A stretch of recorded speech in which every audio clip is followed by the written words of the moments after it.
Throughout this presentation, I'll be evaluating the use of nanoscale borate bioactive glass on angiogenesis during wound healing using animal testing, as depicted in the image provided. In this presentation, I'll be going over the motivation and science behind nanoscale borate bioactive glass, commercially available borate bioactive glass solutions, and finally the approaches for which I will be evaluating the effectiveness of nanoscale borate bioactive glass on angiogenesis. First, I'll be talking about the motivation and background science of the technology. The ultimate motivation of nanoscale borate bioactive glass is to improve wound healing in acute and chronic wounds. Commercially available standard borate bioactive glasses have demonstrated the reduction of wound healing time and immense healthcare savings when applied in the field. However, it has been found that standard borate bioactive glasses raises the pH of the wound bed, thus inhibiting cell proliferation. This is where nanoscale borate bioactive glass comes into play because it has been found to be non-toxic, which allows cell proliferation to take place. However, no testing has been done related to its angiogenic properties, which is an essential component of wound healing. Borate bioactive glasses have already been proven to be a viable option. However, it can be further optimized by using nanoscale borate bioactive glass because of its non-toxic composition, which should improve healing outcomes in both acute and chronic wounds. Nanoscale borate bioactive glass uses powerful ion interactions to help improve wound healing time and outcomes. Once exposed to an aqueous solution, such as a wound bed, the matrix dissolves and releases boron, copper, calcium, and zinc ions, which then interact with the body. Each of these ions have a specific role related to the wound healing process. For starters, boron stimulates fibroblast cells in angiogenesis.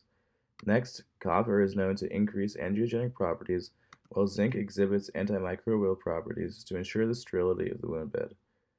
Finally, calcium is essential for cell migration and regeneration in the later stages of wound healing when remodeling takes place.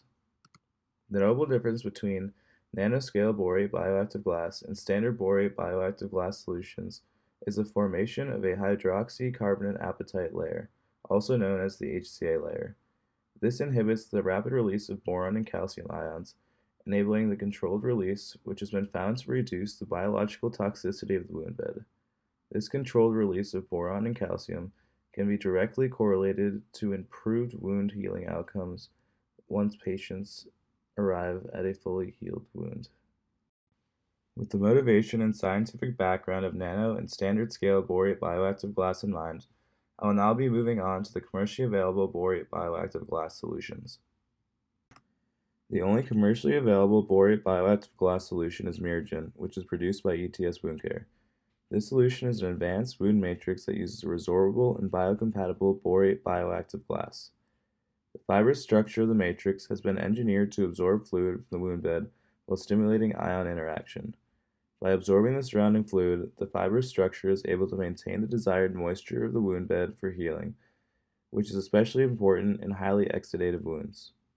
The fibrous structure also allows the doctor to cut the solution to the perfect fit within the shape around the wound. It is also doped with copper and zinc to improve the angiogenic and antimicrobial properties. This has been shown to increase percent healed time in partial and full thickness wounds, as seen in the corresponding graphs when compared to the standard of care, which is collagen and synthetic fibers. The x-axis of these graphs represents the time in days, while the y-axis shows percent healed time from 0 to 100. As mentioned before, the only shortcomings of a solution like this is the toxicity of the wound bed produced by borate bioactive glass, which is why it is so important to evaluate the angiogenic properties of nanoscale borate bioactive glass to ensure that the same, if not better, wound healing is taking place while limiting toxicity. Next, I will be talking about the approaches used to evaluate the effectiveness of nanoscale borate bioactive glass on angiogenesis and wound healing.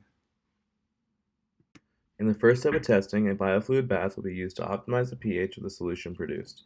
In this step, we will produce multiple fibrous solutions of nanoscale borate bioactive glass with different concentrations of bioactive glass, zinc, and copper. Zinc and copper are most important to evaluate because of their contribution to cytotoxicity.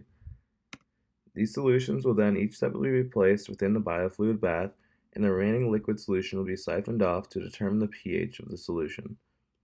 The ideal product will have a pH between 4 and 6, since these are limits for ideal skin concentrations at which healing takes place most effectively.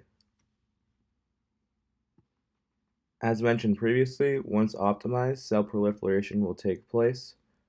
Once determined, the ideal product with optimized concentrations of bioactive glass, zinc, and copper will be used for the remaining steps of testing. The next step will be to evaluate healing parameters for our solution versus Miragen, which in this case will be the control. Two parallel, two-group, single-blind, randomized trials using laboratory rats will be set up where one group will be receiving our optimized solution and the other Miragen. One of the parallel studies will be with acute wounds and the other with chronic wounds to ensure that we see consistent healing patterns and angiogenic properties across the two groups. The two endpoints of this study will be percent wound healing and angiogenesis over a 12-week period with data being collected each week. Angiogenesis can be evaluated using a stereo microscope and counting the number of blood vessels at each wound site. Percent wound healing can easily be calculated by the wound area each week and dividing that by the overall wound area. The last approach will be to conduct a similar trial setup as in the previous step, except with larger animals instead of laboratory mice. In this case, a pig will be used because of its similarities in DNA makeup with that of humans. This step will give us more insights into the effects that our optimized solution has on larger animals and give an indication as to human applications. Down the road, human testing is ideal.